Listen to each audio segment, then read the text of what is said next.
టీడీపీలో నంబర్ 2గా ఉంటూ వచ్చిన దేవేందర్ గౌడ్ పేరు మళ్లీ పత్రికలకెక్కింది. హార్డ్వేర్ ప్రాజెక్టు కేసు వ్యవహారం ఆయన మెడకు చుట్టుకుంది. ఇంతవరకు సచ్చీలుడని, ఎలాంటి మచ్చ లేదని భావిస్తున్న దేవేందర్ గతం మరీ అంత ఘనమేమీ కాదని తెలుస్తోంది.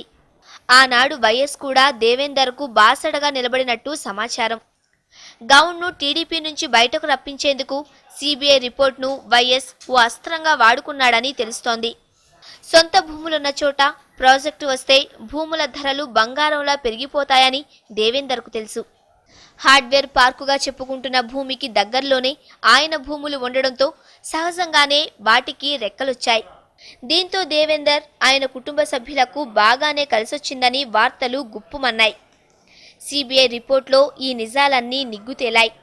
అయితే ఈ స్కామ్లో దేవేందర్ అనుమానాస్పద పాత్ర మీద సిబిఐ ఆనాడు ప్రస్తావించినా అప్పటి ముఖ్యమంత్రి వైఎస్ఆర్ మౌనం వహించారని కథనం. ప్రతిపక్షంలో ఉన్న స్వపక్ష నేతగానే దేవేందర్ను వైఎస్ చూసేవారు. బహుశా అందుకేనేమో గౌడ్ టీడీపీని వదిలేసిన 2.5 నెలలకే హార్డ్వేర్ పార్క్ కేసును వైఎస్ మూసివేశారని చరిత్ర చెబుతోంది.